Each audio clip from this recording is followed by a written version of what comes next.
NFT is like saying it's a new pejorative term, like, excuse my French, like you're a fucking asshole. Now you just say to someone, you're an NFT. The art market recoils from change. It shuts down innovation. It gives lip service to wanting to nurture new audiences, but it's bullshit because it's a threat to it's a zero-sum game of economics in life. Hello, everyone. Welcome to this week's episode of the DeFi Podcast. I'm your host, Bill. I'm joined, as usual, by my co-hosts, Rhett and JF. And today we have with us a very special guest, the multifaceted Kenny Schachter. Kenny is an artist, a writer, a curator, a lecturer, and many other things. He spent over 3 decades challenging the conventions of the art world, and he ended up on our radar because he is a leading voice in the NFT movement. Kenny's journey is nothing short of extraordinary. I had a lot of fun researching your background, listening to some other podcasts. So in this episode, we're going to delve into your perspectives on the art market, kind of the role of NFTs and what it kind of means to be an outsider in the art world. All that stuff sounds really interesting. But first, let's just do a quick market update. Markets are on an absolute tear this week. And, depending on your political lens, it's either because President Trump blinked on tariffs or he's playing some sort of 5D chess. I won't tell you which one I think is the case, but either way, risk assets are loving it. VIX has cooled off. Equities are mooning and crypto is enjoying a bit of a bid. Bitcoin is still center stage. It's now surpassed Google in total market cap to become the 5th largest asset class globally. BTC dominance remains very high. It's at around 65%. The positive sentiment's really not spilling over that much into altcoins. A few of them are enjoying a bid. Weirdly, coins like Fartcoin and Trumpcoin have rallied a decent chunk from their lows, but they still have a long ways to go to claim their all-time highs again. Macro-wise, the Fed remains a key focus as investors are looking for clarity on rate cuts for the rest of the year. Clarity is going to be hard to come by, though, because we keep getting these rumors that Trump is looking for a legal way to fire the Fed chair before his term is up, which obviously the market's not going to like. But rate markets are pricing in roughly 85 bips of cut through the end of the year. So markets feel kind of good right now, but who knows? Like one tweet, one Truth Social away from dumping again. How are you guys feeling about the markets? Well, I'll just jump in, and my only take here is that it's interesting that Google and Bitcoin, Google sort of past becoming kind of a useless company, and Bitcoin being sort of the most useless crypto token in terms of actual utility, leveling out around the same valuation. Yeah, you're gonna get us killed, man. Yeah, anyone who wants to get money out of China finds a lot of use in Bitcoin, but yeah, stop, man. We're gonna get the Bitcoin. It's funny. Is in the toilet. It's been some time, and it has no relationship to. It's the second biggest coin besides Bitcoin, and yet it's tanked. And every time there's a bit of a hiccup, a resurgence in Bitcoin, there's absolutely, because for NFTs and various other assets that you could employ a smart contract, it's dead after kind of shitcoin movement. Yeah, you even saw Charles Hoskinson get in a bit on it this week, right? He released a video where he was like, I think he laid out 3 things. He was like, they're using the wrong consensus mechanism and the wrong accounting model, like whatever the hell the accounting model, I'm not sure what he meant by that, but then he's like, accounts rather than UTXO. Okay, I mean, all right, yeah. Is that what he meant? Okay, that makes sense. I mean, UTXO is a pain in the ass, but okay. He was talking about slashing being the reason why Ethereum's not succeeding. I was like, all right. And he said something about the fact that Ethereum has no real on-chain governance. Like, dude, no one has on-chain governance, really. Like, on-chain governance is a nightmare, It's him speaking about Cardano specifically, because one of their recent upgrades implemented on-chain governance, and it's been like a Hoskinson dream for years. So it's kind of him speaking about Cardano, like, oh, look, we have these things Ethereum doesn't have, and that's why Ethereum price isn't doing well. And whether or not you think that Ethereum should have on-chain governance or UTXO rather than account-based model or whatever, I think it's pretty obvious that has nothing to do with the price. No one is like, there's no dude on Wall Street saying, I don't want to buy Ethereum because it doesn't use UTXO. You know what I mean? There's no dude saying I'm not going to buy the Ethereum ETF because it doesn't have, Anyway, that stuff is, you can quibble over those things, but it's clearly not why the price isn't doing well. Why the price isn't doing well is, frankly, to me, a little bit of a mystery because it does have a ton of usage. Kenny mentioned that, it is still a major home for NFTs. Like more than half of all DeFi deposits are on Ethereum.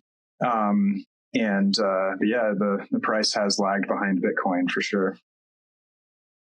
Yeah, I mean, Sol ETH ratio is at all-time highs right now, and I'm pretty sure Sol has no real on-chain governance, right? So yeah, anyway, whatever. Everyone's piling on. Nothing has on-chain governance but Cardano. Like, is it going to be number one in market cap? I mean, like, and look, no hate for his, for his technical roadmap. Like, some people may be really in favor of his technical roadmap, but like, it just so obviously doesn't have to do. Like, that's obviously not the cause of the price action.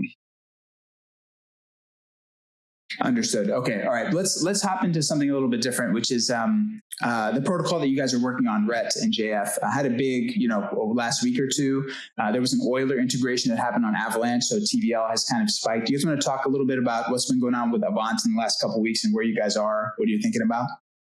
Yeah, sure. I'll go first. So, reminder to those out there: AVUSD minted from USDC. If you then stake that AVUSD, you capture yield from a diversified basket of on-chain market neutral strategies. The yield has been really competitive since launch, like more than 2x some of the leading yield-bearing on-chain dollars. And because of that, a lot of our users love being able to kind of leverage stake. So Euler launched some staked AVUSD markets, was it 3 weeks ago? And so a lot of users came in and used staked AVUSD as collateral to borrow USDC, USDT, and Agora USD, and then leverage that up. And so because that underlying yield is so competitive, and the Avalanche Foundation was super kind to like add some incentives on there, that's been a really attractive thing. Literally, one of the vaults I've been watching, they'll up the supply caps, and within less, like by several $1 million, and within like less than a day, they fill back up. So that's been awesome. TVL has been growing by something like 10 million a week. It's been really great. We've appreciated the support from Euler, from Balancer, from the Avalanche Foundation, and from the curators RE7 and K3. They've been all like super awesome. So yeah, I appreciate the support from those protocols and from the community. And then for those who are kind of looking to get amplified dollar yield, there's still some great strategies to run on Euler. And then 3 incentivized balancer pools went live that include staked AVUSD this week. And there's some really attractive yields there. So just something to keep an eye out for. I think I'm pretty thrilled about getting to 40 million TVL without actually having like any sort of like emission from our side or like rewards or actually turning on a bunch of other things. Like we don't have a Pendle market. We only have one market integration. We don't have like any sort of like consortium deals. So there's like a lot of stuff we haven't pulled the trigger on. We've really, just gone to lending market integration. And that brought us up to 40 million TVL, which a lot of people that I know were surprised by. And we're like, especially since we don't have we don't have CG, we don't have a token, we don't have rewards. We just did that organically, more or less. One of our close partners sort of said to me, the product is the product in this case. It's not the token is not the product. The product is the product, which is kind of this funny thing in DeFi where we have to incentivize everything, or otherwise it doesn't work. So yeah, thrilled that we were able to sort of get to where we've gotten to so far without having to pull any tricks, if you will. Awesome. And just let me ask one question before we move on. Someone who's not looping, who's just naked, like staking AVUSD right now, what do they earn? What is the yield this week? It's going to be a little bit over 10%. We haven't, I think, announced it yet, but it's going to be announced more when this podcast by the time the episode comes out. Cool. And looping, like if you're taking the 10% and you're looping it, what kind of yields can people achieve? Not financial advice, do your own research, et cetera, but what are people getting? There's a bunch of different vaults out there, and the yields have kind of moved around, but there's some with yields as high as 50+%. Wow. Okay. So 50% on stables when you loop SAVUSD, right? That's what you're talking about. Yeah. And the yields right now are like kind of nuts crazy on Balancer because the incentives just hit. Expect those to dilute down from the like 1,000,000% you would see if you looked at it right now. But we do actually think there will be sticky good yields over there as well for those who don't want to leverage stake. Okay, excellent. Sounds good. Great Avant update. Every time something happens with that protocol, I'd love to just chat about it a little bit. But let's move on. So we actually had this. We started the call, and Kenny started talking about his background. I said, Kenny, stop, man. We got to save this for the podcast because it was just so fascinating. So, Kenny, can I start just by asking you about you started talking about how you studied philosophy and you studied law. I'm not sure. Did you become a lawyer? And then how did you transition from studying that to wanting to do art? Could you just, before blockchain, how did you end up in art? I was always casting around for something creative and entrepreneurial. And I had no exposure to art in my childhood. My mom died when I was very young and my father wasn't engaged, to say the least. Won't get into that in this podcast. And I was casting around. So I never went to a museum until I was in university. And I was like an idiot savant. I thought that art went from an artist into a museum. And I had no notion of the stream of commerce in relationship to visual assets like art, etc. And I had no idea. I didn't even know galleries existed so I went through with a philosophy degree in undergraduate, there was no job that I was certainly willing to take. Teaching high school philosophy was certainly not going to be my role with an undergraduate degree. So I went to law school as sort of a safe haven to hide from the marketplace while I could develop my interest. And I could proudly say, not for one instant did I ever undertake the notion of being a lawyer, because I didn't want to be some tool for other successful entrepreneurs dotting their I's and crossing their T's, or bailing them out of the fact that they never did that themselves. So I was doing there was a kind of boom markets in the 80s before. People talk about the Great Recession of 08. That's just such bullshit. The recession from 90 to 95, I'm dating myself, that was really where markets didn't constrict, they evaporated. And before that, I was on the phone instead of going to the library in law school, trading some options, and I kind of did well. It was one of those moments where throwing darts would have been a great strategy to invest. And then I got myself a job on the floor of the American Stock Exchange for Prudential Bache as an options clerk. And I stopped going. I couldn't bear people raising their hands in class, mainly to hear themselves talk rather than either addressing a question, answer. So I quit out and I just taught myself the exams. If attendance was required, I dropped ed and taught myself the exams and had a series of full-time jobs. And while I was on the exchange, it became readily apparent to me in no time at all that I still use my fingers to do basic math. And that wasn't my strength. So that kind of inclination came and went rather quickly. And then I started writing part-time for an entertainment law firm, and I honed my skill as a writer. So I'm an investigative journalism about the machinations of the art market, as well as writing for museums and on other subjects, from architecture to digital art. I co-wrote a book with a scholar from Cambridge on digital art and NFTs. Anyway, so I ended up teaching myself the bar exam as well. I got an IBM desktop when that was the only domestic computer that you could buy for a household, a big fat IBM computer with a floppy disk that was in institutional beige that you'll often see in waiting rooms in hospitals. And at that time, the advent of word processing was as radical as social media became with the onset of like Facebook and Instagram. And just by interfacing with the computer, early on, I just saw that computers would have an ever increasingly significant role in every facet of our lives. I'm very plugged into crypto markets and the art market, and I teach art and economics at the graduate level at the University of Zurich. But when you talk about Avalanche, there was one art collector in the NFT space from Miami who was very invested in Avalanche. And it's just kind of these, like when you're investing and when it's what's the practical application that has the degree of significance where that's the thing you use because it works and it has the largest use case.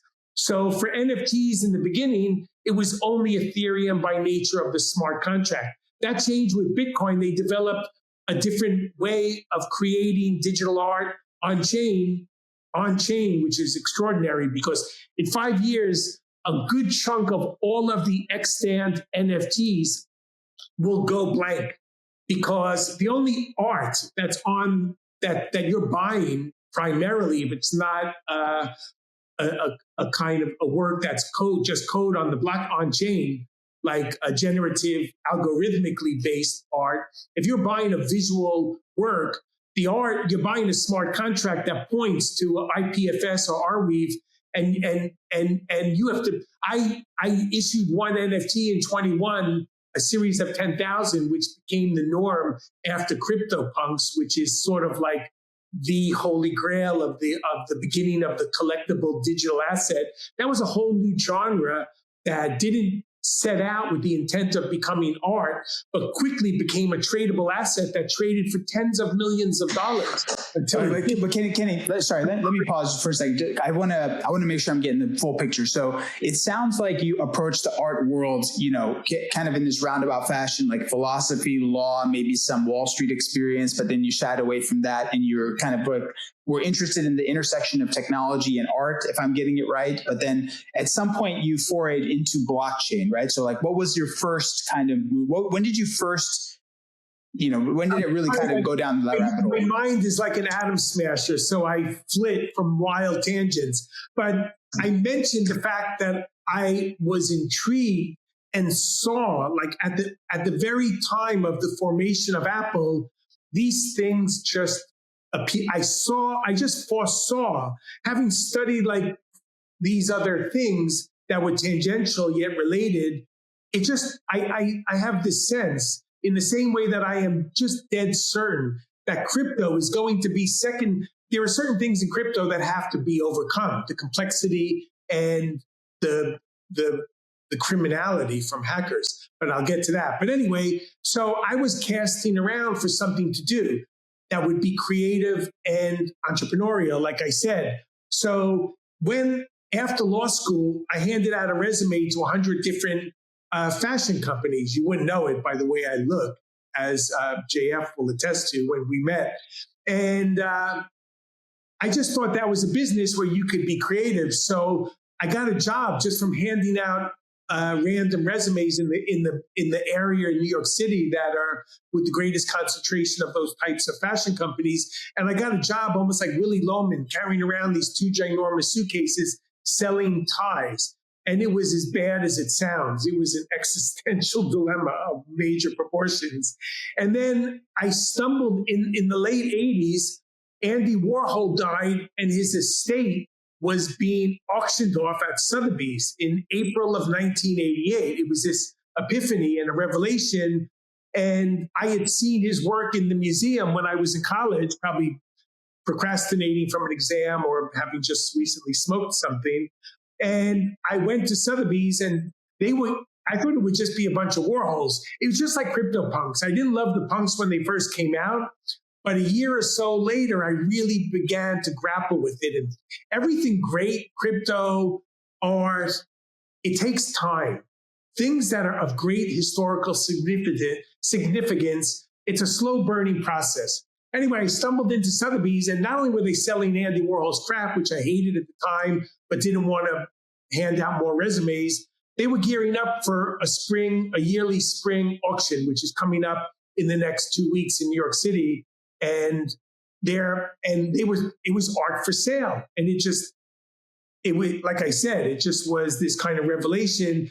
From there, it just immediately became apparent that I had not even known that art galleries existed. And here I was for the first time in my life at 26, seeing that art could be bought and sold. I've worked in the crypto art space with an 82-year-old art collector who has a museum in Athens. We collaborated on an NFT. I collaborated with like a 70-year-old, the world's most populist, foremost art critic, which I found out about when he posted the fact that we were going to collaborate together on Instagram. The fact is that crypto and technology is not, it's such a misconception that it's for old people, young people, that only kids could really latch on to these new technologies.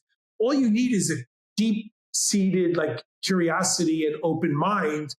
I worked with people from Asia, from Africa, from all over the world that had it not been for social media and crypto, I mean, I onboarded thousands of people into the space that were able to make a living for the first times in their lives because crypto, and in particular in relationship to my life, enable people to go direct to market. And it says behind me about the world's worst curator that gatekeepers are the worst.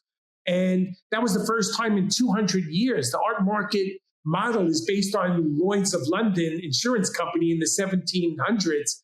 Nothing has changed. And not only that, but the art market recoils from change.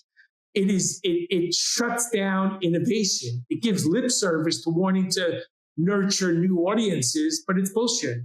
And I've taken so much heat for speaking like I'm speaking to you in the context of, the upper echelons of the art market, because it's a threat it's a zero-sum game of economics in life, pretty much in general. One person succeeds at the measurable expense of another person, and that's no more apparent than in the art market, which at its height was $68 billion a year. And it's been on a kind of gradual, it's like the economy of Japan, the art market. It's been on a slow decline for 10 years that no one really speaks too much about, especially the ones that are buying it and selling it. Anyway, so I found art. And because I never worked within the system, I mentioned that the first art class, once I found out about art, I could teach anyone about NFTs, and I could teach anyone about art from after the World War II, post-war art, in 6 months. But if you want to be, like, I know some of the biggest digital art personalities that don't even know the history of digital art. Computers, I have a photograph beside me that was made by a German science fiction writer and computer artist, Herbert Franke, that died in his late 90s, only recently. It was made in 1953. There's another piece I have from a German artist, Gottfried Jäger, from the 60s. Vera Molnar is a French artist who died at like 9. Computer artists seem to live a lot longer than other artists. And then there was like Harold Cohn was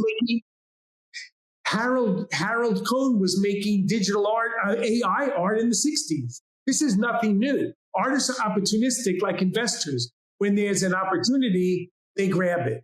So I conned my way into a part-time teaching job, taught myself art history. Since then, I've written for MIT, lectured at Harvard, Yale, Columbia, Art Institute of Chicago, and I'm a professor and on the advisory board of the University of Zurich. And it's really, I'm not just tooting my horn. It's about everything in life: crypto, Avalanche, Ethereum, Bitcoin. It's like you need passion and perseverance and tenacity to understand something, to appreciate something, and to make it your life's calling. It's the dedication of never relenting, which is really all it takes to understand as much as I could in terms of, I'm not a coder, unfortunately, or programmer, but I've written this book that was published a few years ago and continue to lecture and speak about all of these very issues. I love them because I hate the word disruptive, but I like the provocation of upending the status quo. And all of these things we're talking about is nothing short of that. I don't know Euler. I know Avalanche. Some of the things you were mentioning, I didn't understand, but I'm not afraid to say I don't know. And I love to learn. I teach to learn. I never repeat myself.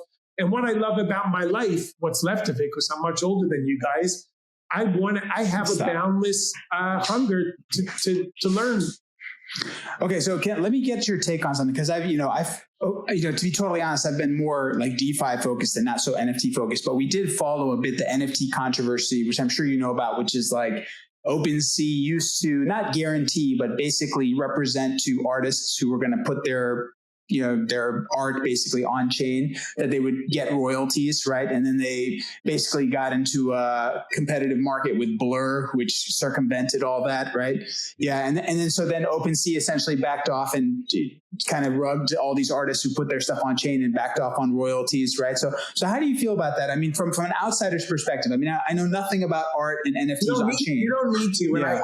As you can imagine, it feels like artists got lured on chain by they were like not promised, but they kind of represent like, hey, you're going to be able to collect royalties, and then that just kind of just evaporated, right? Surprise, surprise! From what little you've known me, I have a little controversial view on this very subject, and I was asked a question on another podcast, which is NFT Now, which is a media platform. And now it's called, I don't know, something else. Everyone, NFT is like saying it's a new pejorative term, like, excuse my French, like you're a fucking asshole. Now you just say to someone, you're an NFT. And I mean, I invented an NFT word, NFTism, because it created this incredible environment of community, collaboration, and communication. And then within 2 years, the greed and the avarice really eclipsed a lot of the upside, and the speculators really wrung out a lot of the optimism in the space. And that's why Ethereum has tanked, because Solana became the go-to token of choice for the shitcoins, which superseded the NFTs. And then I changed my tattoo to post-NFTism, because like that's where we are now. The only thing worse than being ahead of the time is to be too early. So I made this crazy NFTism shitcoin on SushiSwap back in 21, and at that point, before like Pump.Fun, I had a stake it for 50 grand because I sold 10,000 NFTs for significantly more at the time, when that was a thing that you could do, which you can't any longer for now. And so basically it changed. I did this coin, NFTs exploded, but it shot itself in the foot by copying some of the worst attributes. It's really human nature. People say like AI is going to destroy civilization, and we're doing a damn good job of it ourselves. I'm curious to get your take on one thing. And, I'm not an NFT expert myself, but it was interesting watching, in the very early days before it really took off, I had friends telling me I need to buy a CryptoPunk, and I didn't. I should have. But there was the whole, all the NFT collections dropping. And then, like you mentioned, a lot of it moved away from NFTs to meme coins for the speculators. And there's this huge flood of meme coins, mostly on Solana. And then I've seen this recent development where it's almost like the two are converging back, where there's been on Base, there's this application called Zora, and it takes any random thing like a tweet or a picture. I put a picture of my dog on there the other day, and then you kind of tokenize it. But it's not an NFT; it's a fungible token. But the creator gets, by default, a certain amount of the token supply. And then what I found kind of funny is, like Jesse Polak, the head of Base, kind of pointed out that he's like, most of these will have no value. And it's like, yeah, the market will get flooded by these tokens and they're not even intended to have value, but then people will speculate on some of them. And so it's almost like this, like kind of, like fast, movement toward this, like, well, everything's tokenized. You can speculate on some of it. You don't have to speculate on other things. It's like every piece of art, every Instagram post or whatever can be tokenized, but then now they're not NFTs, they're fungible tokens. And then that maybe makes like the speculation a little bit more interesting for the people who have been in meme coins. Just curious your take on all of that. Okay, so first of all, I started to take a little bit of notes so let me just get back to royalties because this relates. I went out on this podcast and said, fuck royalties. Royalties are, in the beginning, I took the royalties by default.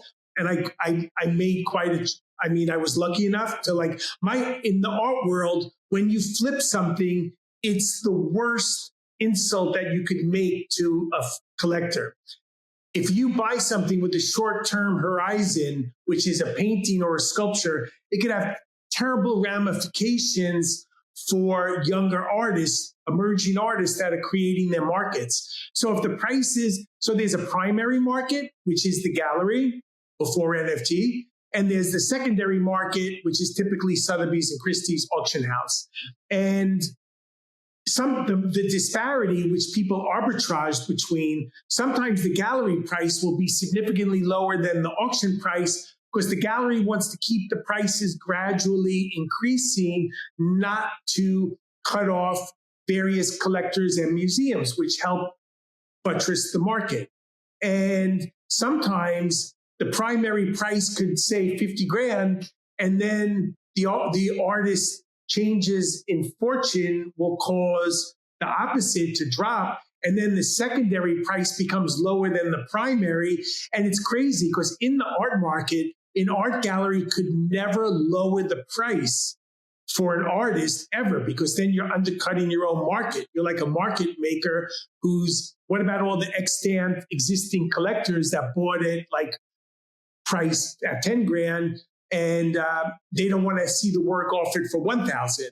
Anyway, so back to royalties. I gave this podcast and I said, screw royalties. I don't even take them over the last 3 years, because royalties benefit the artists that least need them.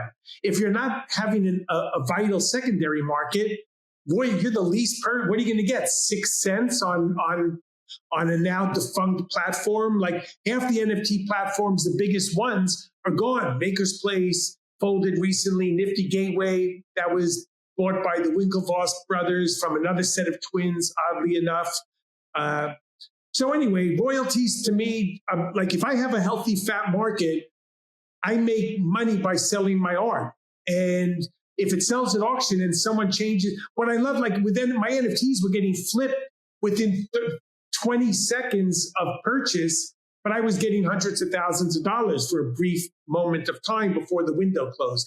Sorry, this comment about royalties you have just feels like kind of parallel to some comments I've seen made by especially some like libertarian economics thinkers about like the nature of IP law and like patents. The patents have this obvious, like the intention of patents is to make it so that people are incentivized to create new drugs or inventions, et cetera. And there's this view that like it may be doing the opposite. And so there's this kind of somewhat radical view that we should just get rid of patent law and that you would actually have more drugs, you'd have more technology, et cetera. It kind of feels like a similar argument here. And I just find, I find that a pretty interesting line of reasoning. But yeah, sorry to interject. I'd love to hear more about.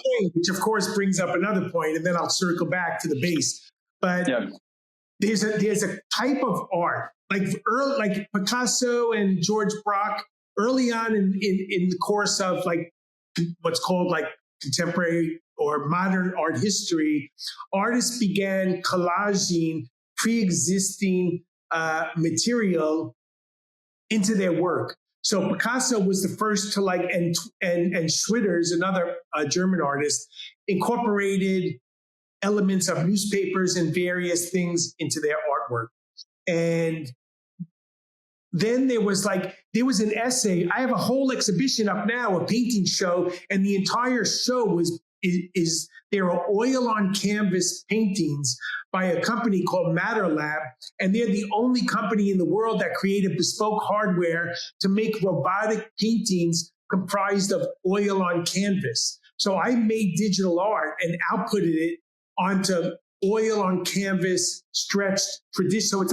So there was a famous essay in 1935, Art in the Age of Mechanical Reproduction, and it said that with the beginning of photography, film and photography were destroying the aura of the original artwork as opposed to a painting or a clay sculpture.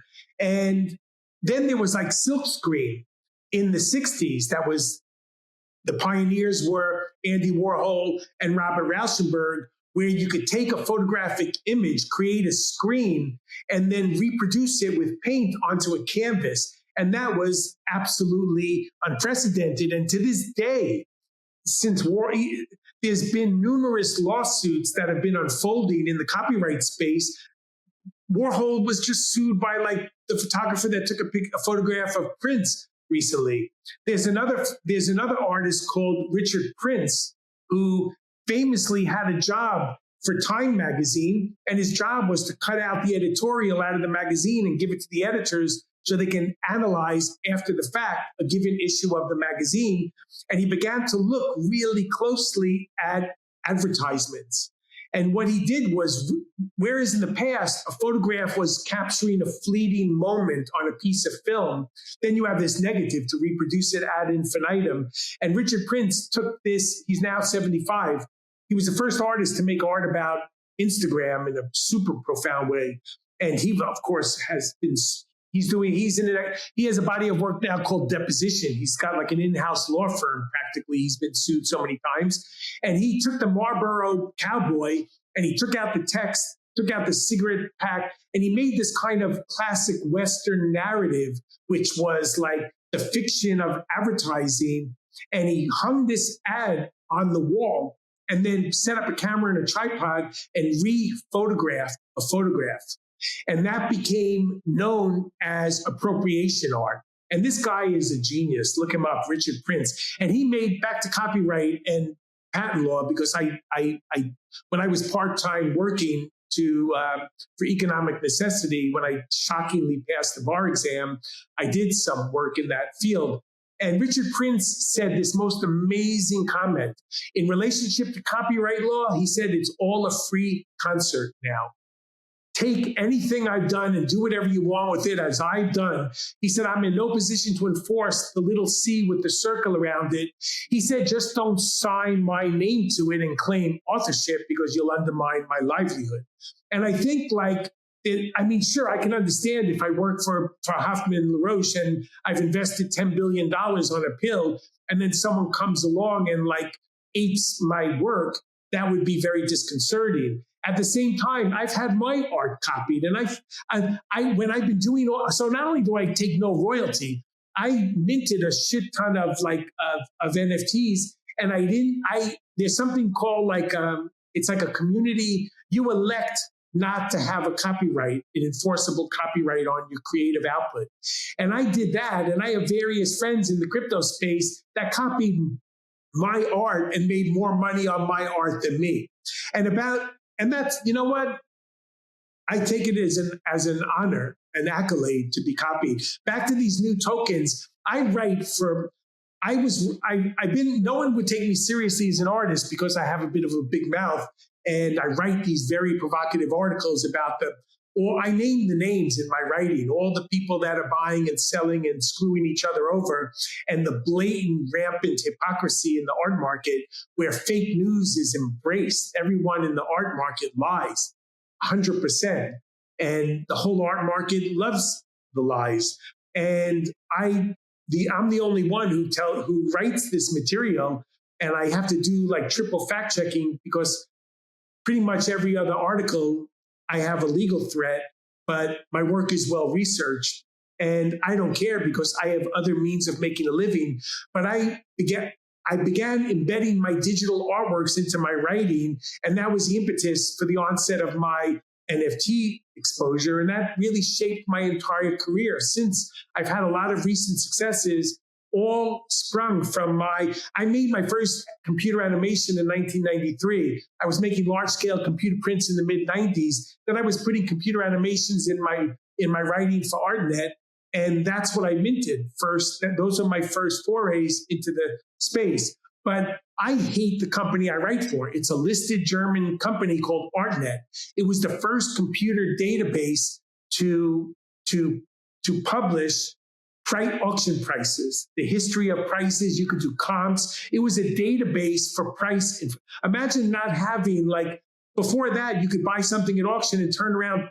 Auctions were largely for other dealers. And then you could imagine buying some financial asset at some sort of fire sale or auction. And then no one knows, the transparency is non-existent. And then you could turn around and ask any price imaginable. So this company, ArtNet, was the first company ever to launch an accessible computer database of historic price information.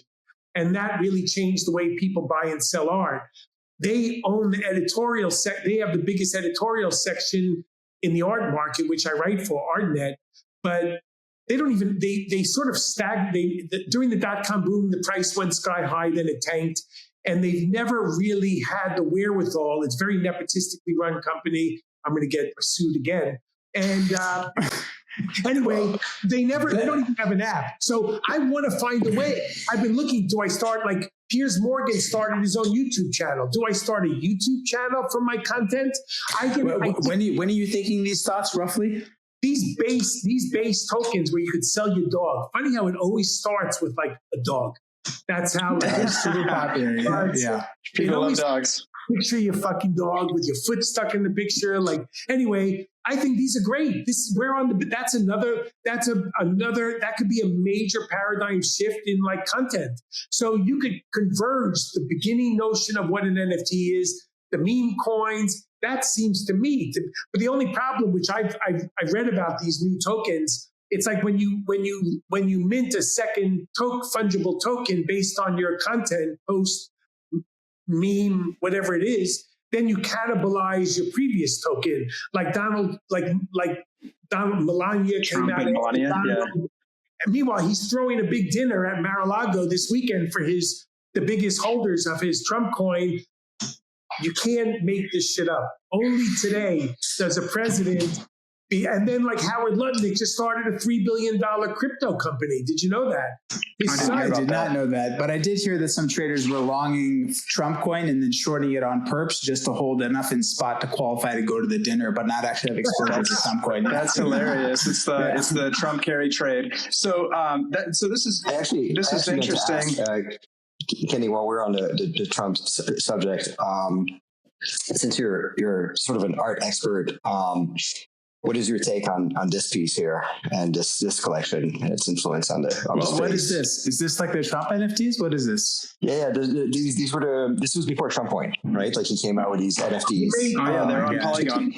He was selling Bibles, golden sneakers, NFTs. I mean, look, I appreciate his industriousness. It's just like I always say in the art world is one ginormous conflict of interest. And I always equate the art market because it's so small, like Apple does the amount of money that a whole year's worth of the art market could be subsumed into 1 hour at Goldman Sachs or one of the Magnificent Seven, some of which are not so magnificent these days. And it's like picking up a rock and seeing 300 worms all intertwined together. And that's the kind of incestuous nature because the market is so small. And now we've never seen before the convergence of this kind of business mindset and politics and this whole separation. There was always a Chinese wall around. A president had a blind trust with anything they owned that was considered an asset. And they couldn't go near it with like a 600 million foot pole. And now you have the president creating meme coins and trading them the night before his inauguration. I mean, look, I made an art piece about Melania's NFT back in 22. She made an NFT before her coin. You know, I would love it. I would love it more if he wasn't the president. So I think it's a little bit sus, as my kids would say, suspect. Quick follow up on this. Like, you know, you mentioned like you might cannibalize. So like if I'm tokenizing every tweet and I'm tokenizing every Instagram post, I'm tokenizing every YouTube video, and we tokenize this podcast, and like all of these are going up on my Zora account or others. You tokenize this podcast. Yeah, totally. So it's like, okay, you do all that and it cannibalizes. And the counter view that like Jesse made was like, if you just tokenize everything and have no expectation that you're going to make money on any of them, then maybe you're actually speed running our way to like a better equilibrium where it's like now everything's tokenized and 99.9% of the things you don't expect to make money on. So I posted this picture of my dog on Zora. I have no expectation that anyone will look at it or buy the token or anything. And then if I just start posting everything, say again. What's the market cap? 13 million. I think market cap for my dog picture is $23 because that's like the default when you create it. No one's bought it. I don't even think anyone's looked at it. And I don't expect anyone to buy it. I was just messing around with the platform, So I'm like, what can I post? And I had just gone on a hike. So like, that's one of those things where maybe that gets us to like an interesting, like post-speculative state where it's like now everything's tokenized, and then people will choose to only speculate on things that matter. And then maybe that gets us into a healthier market. What do you think? Speculation is as fundamental to human nature as greed and no. I think I love the idea of tokenizing everything, every fucking thing. And then the thing, it's funny because you talk about expectations. I've learned the hard way. Whenever I do anything, whenever I walk out of the door, before I walk out of the door to my house, I start with expectations -7. And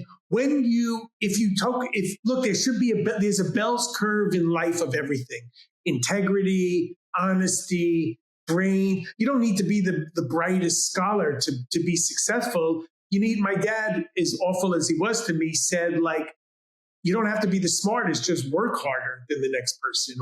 So if you tokenize everything, ultimately the good things or some things that have some inherent quality to them will become clear, and they will end up to have a value. So I think speculation is fabulous as long as you're not like head of the Supreme Court or like taking free plane rides and junkets to Vegas when you're adjudicating on a case. There are certain things where there has to be certain, parameters around what's correct and not. But anyway, so I think all of this stuff I want to tokenize my writing. I don't have the effort to set up a whole, as you can see, I couldn't get on the platform for this talk. I don't want to start doing a YouTube channel and reduce my bandwidth for my writing, my teaching, and my art making, and my curating and my art dealing and the 12 other things I do. But like, if I want to tokenize my fucking articles, I write these articles that I have an audience of like some of the biggest people that like coincide between the finance and the commercial worlds that collect art or have some interest. From Dan Loeb from Third Point, he said reading my articles was a guilty pleasure. The fact is, like, I take 50% less money to write to stay in front of the paywall. I have an app called like Archive, the word archive, archive.ph, and you could jump over any paywall for any article. And like my editor, one of my freelance editors gave me that information. Normally journalists are protecting their butt to get paid because it's so hard. But again, like, I'm all for this kind of like freedom. I'm not like, I think there should be certain laws, of course, and there are certain hideous things that people do to each other, which must be prevented or as much as possible. But when it comes to making art or making this or that, or I think I'm very interested in a more laissez-faire kind of libertarian perspective where anything goes. So tokenize the fucking world. Every driving license, every mortgage, they have all these new scams where like people go behind your back and on the down low, like take over your title. And then it self-flog your house when you're not paying attention. And I think if everything like that was blocked, but even that, like, to know that the human nature to steal and grift and graft, that's so inbred that it'll only be a challenge for people to find new ways to crack various aspects. What happens when quantum computing comes out and starts to chip away at like the whole system of checks and balances in all spheres? Okay, excellent. So, okay, I would, tooling around your site, there's a lot here, but I just went to the art section. It's specifically the stuff at the intersection of blockchain and crypto, or blockchain and your works I would love to take a look at, but obviously would love to look at anything here. So like, what kind of stuff are you currently working on? So like I said, I have an exhibition now where I have an exhibition. I often critique the machinations of the art market itself, because even though I'm like I'm involved in the highest end of the art market. Every year in the past 5 years, I've done an auction at Sotheby's called the Hoarder, which is kind of a pejorative term for collectors, taking the piss out of it. Sotheby's made me this, the Hoarder. Oh, cool. So I sold like 650 artworks over the past 5 years, and I take shit for it because often I generally have no reserves, which means any bid will take the work, whether it's a mere $100 or $300 or thousands. And I say my loss is your gain. I'm very much into this kind of anarchistic view of chipping away at the normative ways that people, when they get stuck in these ways. I hate complacency, arch conservatism in finance, in crypto, in the art world, in politics, in general. So anyway, my art is oftentimes a critique. The art world is such a close, I'll always be an outsider because I'm self-taught. I was blagging my way into my first teaching job, art history class. So a lot of what I see is so dumbfounding in relationship to how things function. I'm the only person that calls it all out because I have enough art to sell. I have all these different ways of making a living, all firmly entrenched in the art world. So I could do, sometimes I do what I don't want to do in order to do what I want. And I make certain compromises, but I never capitulate.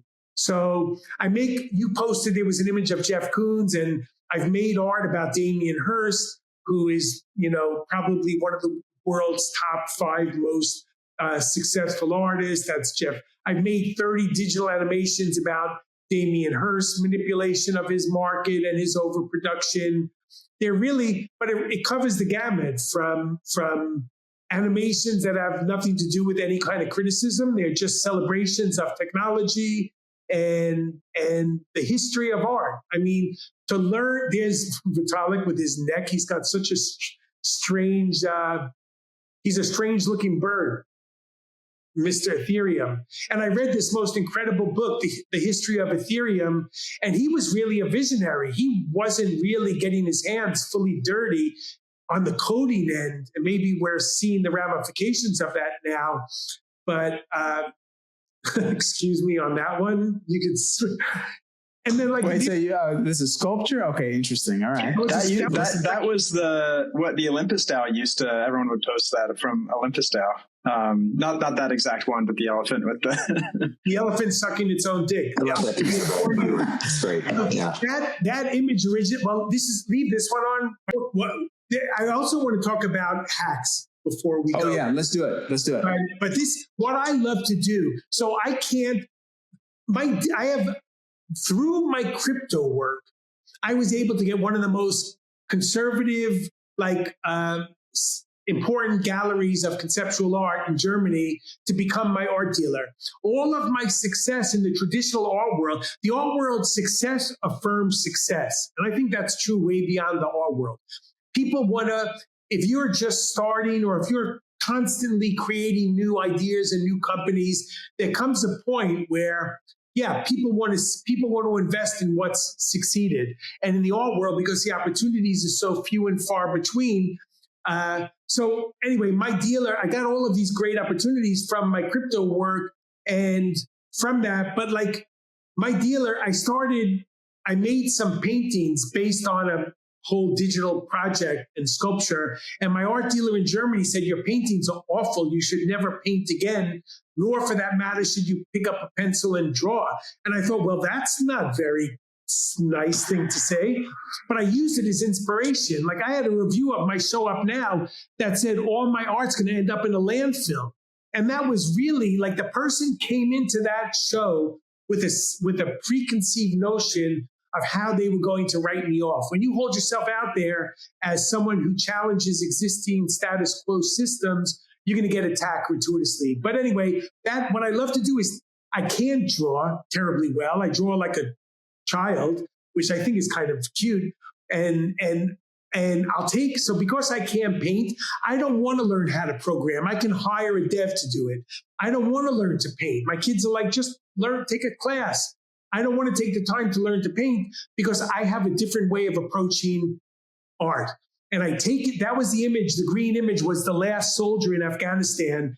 That was when Biden did that catastrophe of a disengagement in Afghanistan, and that was the last American soldier. Oh yeah, this looks familiar. Yeah, I didn't realize that's what it was from. I love the memes. I love these base tokens. I love the things that transcend a niche micro audience and then become somehow a cultural mass phenomenon. So this image became the symbol of American failures in the region. And this soldier was photographed with night goggles. And I took this newspaper image, played around with it, tweaking it in Photoshop. And then I turned it into a video. I turned it into an NFT. I turned it into before the robotic company came in my sites, I was getting paintings made in China. People complain about digital art. You could right-click save a punk for less than a penny. So how is that art? Well, it's a limited edition. It's all a matter of intent.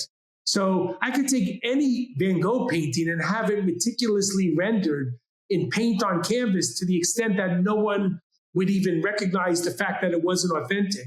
Same with a photograph. You can make a negative and exceed an artist designated edition.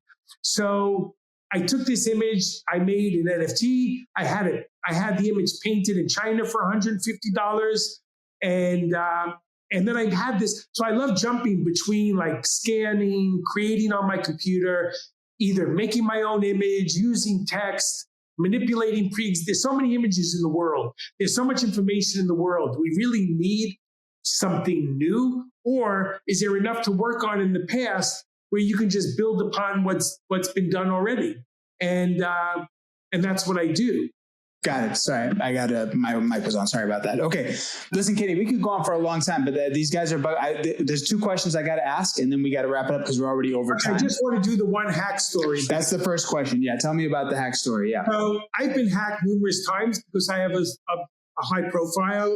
I know Beeple very well. I know Rafik Anadol, and all the biggest artists in that space. I was in Beeple's first show when he opened his studio, and I recently sold a Beeple NFT that had a physical at Sotheby's last week. Anyway, I've been hacked numerous times because I'm a target.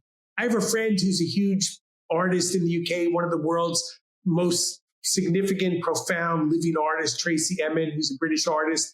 And she said to me, when you're a target, you get shot.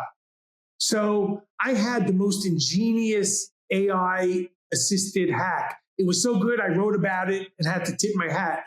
But they sent me, like you guys contacted me and said, let's do a podcast. I had the same thing from a very esoteric, small publication, very well known to people in the art world, not even all of them, called Bomb Magazine. And I carried on this discussion with this French woman for a few weeks about being interviewed for this esoteric art magazine. Like this is all over chat? This is all happening like over Telegram or something?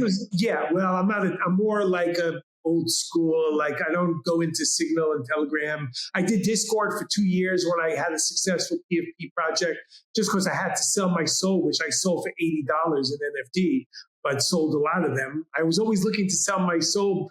I wasn't hoping the highest bid would be $80 a pop. But anyway, so I was contacted via traditional means like WhatsApp or email or on social media. And they kept saying we were arranging an interview. Then they said, we'll send you questions. So you could see I don't need much prompting. I'm like, no need to send me questions. Just fire away when you're ready. They sent me questions that scanned the breadth of my career. And it was the scope of their information was amazing, other than it's like one prompt into a basic free ChatGPT app. And when push came to like, we've used this studio for this talk, Riverside, and they had a platform which I had not heard of, but there's so many millions of platforms. And I downloaded the platform, not once, not twice. My kid had a big profile in the same magazine. And I'm like, it's my turn now, buddy. You had your day in the sun. And I was so excited because, it's very prestigious. And unbeknownst to me, I was basically opening up my computer to a file sharing program, which was, I can't say it was a virus because it was it was something specifically developed for these very micro purposes, which was to hack. So they went to a couple of high flyers in the NFT space, and each one had a perfectly individually tailored approach on which publication or platform their work was going to be promoted in or written about.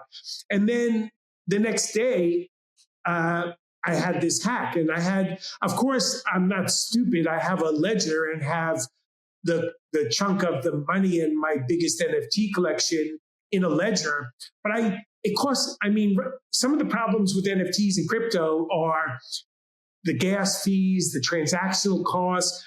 If you want to do like Avalanche, and then you want to go to this crypto, and then you want to go to that crypto, when you're flitting all this money between exchanges and coins, you're paying fees, whether they're small or not. It all adds up. You want to bring it to this exchange, you want to go from this crypto to that, to fiat, and then you want to take it from the Gemini, and then you want to put it into your Chase. You're going to be paying inordinate, all the things that crypto was supposed to obviate. It was supposed to be decentralized, the only decentralized thing are the hackers. It was supposed to you'll never need a centralized banking system. Yeah, but then you have to write down your seed phrase with a pen on a sheet of paper and put it where? In your safety deposit box in the bank. Well, I went to my bank, and they won't even issue safety deposit boxes anymore because of all the contraband that was being stashed in them. So anyway, I had this terrible hack, unbeknownst to me, which I didn't really, they stole a small amount, relatively speaking, 40 grand. But over 30 of it came from the initial staking of my NFTism sushi swap token. The token, I gave it away to all my PFP holders, which you always have to give people. You either need a game or you need to give people stuff for free for the rest of your life. And little did I know that the token had a moment, and then it went to nothing, like my PFP. And there was still 33,000 in the initial staking, which I wasn't even cognizant of. So they wiped that out, took my highest profile NFTs, and that wasn't even the disturbing part. So that was one hack for 40 grand. Then I just took the MetaMask wallet down off my browser and et cetera, never looked at it again. I still had 650 NFTs. 500 were my PFP that I saved out of 10,000. I gave away 500. And there were some not terribly valuable, but important assets to me. And I went to access them. And then 3 months later, I dipped back into the account, and then they took another 3 or 4. And what they would do is they would just go to OpenSea and list them for sale, and then buy them for 5 cents and then transfer them. Same with the wrapped ETH. It was 16 wrapped ETH or whatever it was at the time. And they did the same thing. They squeezed it out of sushi, and then they put it in my account, and I wasn't checking the account, and then whatever. So I wanted to give away the seed phrase on Twitter to do another kind of radical gesture of libertarian. That's the anathema of protect your seed phrase. I was going to give it away with 500 NFTs because I'd rather have people that follow me on socials steal my stuff or take it than this bot that was tracking my. And when I worked with the developer, and we found out my account is on the radar of this bot, and every time any Ethereum dust comes in the account, and it takes it. So I need maybe someone from your audience who's a programmer. There's a way to make a bulk transfer. You have to start a node. You can't just do it. There's no simple way about it, and the assets are not worth terribly a lot of money. But if I could find a way, I'd have to make a kind of under the radar bulk transfer of 650 NFTs out of my MetaMask, and then transfer them to safety, and then I would just give them all away and pay the developer. But we can have people help you with that. Yeah, man, I would be so beholden. I would write about it, and I would be. It would mean a lot to me. I think that when you talked about what if everything is tokenized and nothing has value, there's something way beyond measurable, short-term, speculative upside or downside. And that's meeting people like you, listening to me ramble on. I am so appreciative of JF and meeting him. People that are I love to speak to people I flew to Zurich for 2 hours to give a talk to a crypto audience from this company called TokenGate in Zoo, which oddly became the center of European crypto space. And I love to speak to people that have disdain or are not convinced about the inherent value of a painting or an NFT. That's my favorite audience, because I don't need to, the people that are so convinced of everything, they already have a self-satisfied, a priori, like pre-existing idea of who I am, who I'm not. And I like people like you guys that are you're so kind to listen to me ramble, to have the interest, to speak to an audience of disparate people. That's what crypto is so much. For my whole career, for 35 years, I only ever spoke to art people.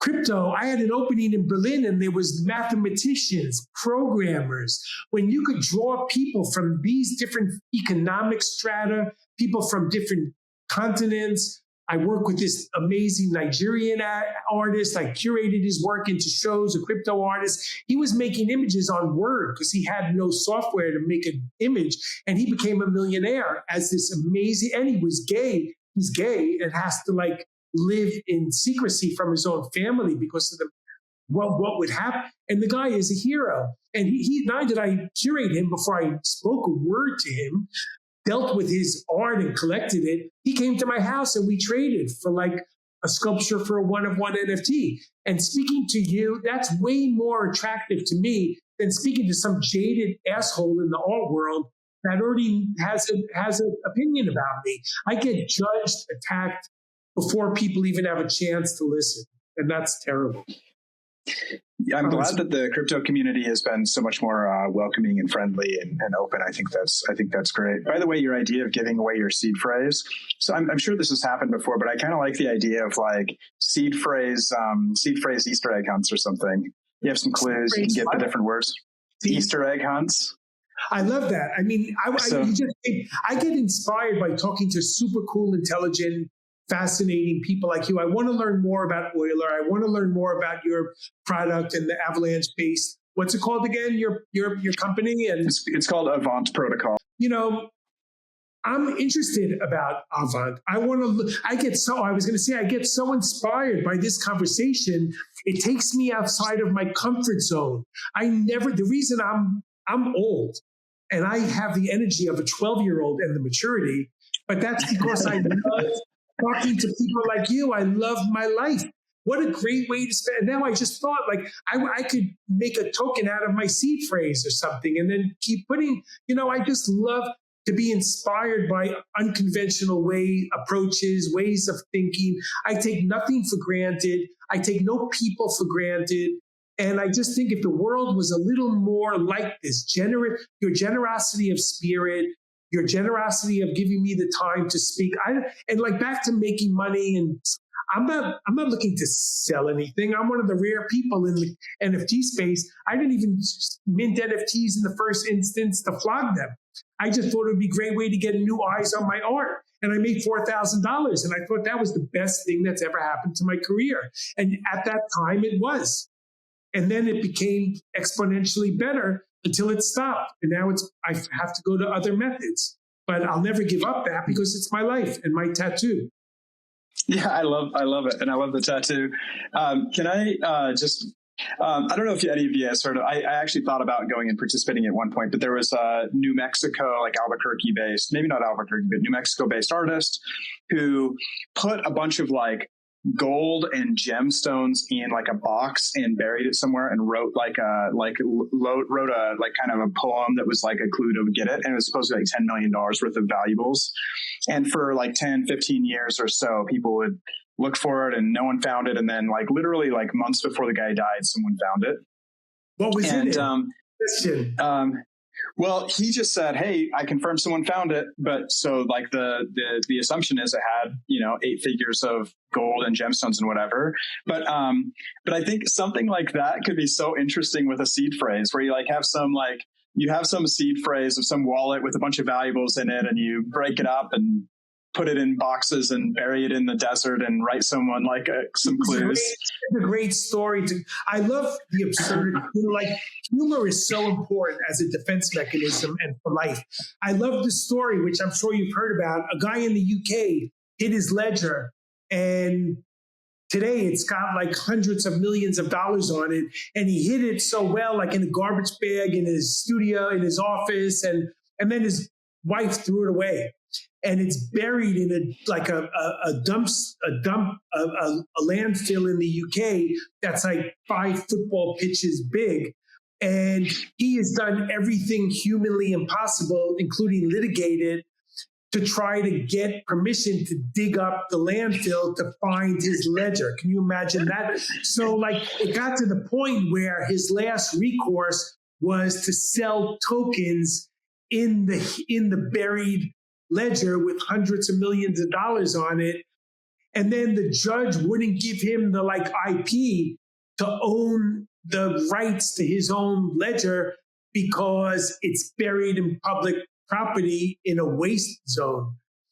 That would be, oh my God. Yeah. At some point they're going to find it. I mean, imagine Bitcoin does a 10X from here. I mean, it gets to the set, like it's going to happen, it's going to be economical to do these things. Okay, listen. Kenny, go up. Yeah. Frank, please, God, no more opinion. Yeah. Listen, we try to keep the pod to under an hour, but we went a little bit long here. Sorry about that. It was just really fascinating to hear your take. Yeah, thank you so much for joining us. This was really fun. If I have some time, I'm going to try to check out that show. It's in downtown New York somewhere. We'll put it in the show notes. So if anyone I'll send you guys the article I'll send you the 2. I put that hate article on my website, by the way. That's awesome. Everything I do. Totally. That's awesome. Please stay fair. Thank you again.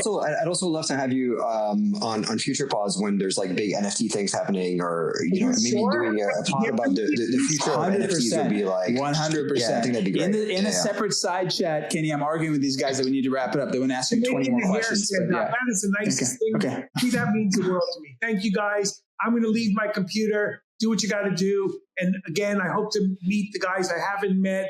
I'm going to learn more about your platform. It sounds fascinating. It's better than less than 1% at JP Morgan Chase with Jamie Dimon. That's right. So you guys are on something probably safer. Yeah. Like Robinhood and all these platforms are taking crypto now, and and that's where we're going. Yes, sir. Okay. Well, thank you guys so much for joining us for an episode of the DeFi Podcast, and we'll see you guys again next week. Take care. Thank you.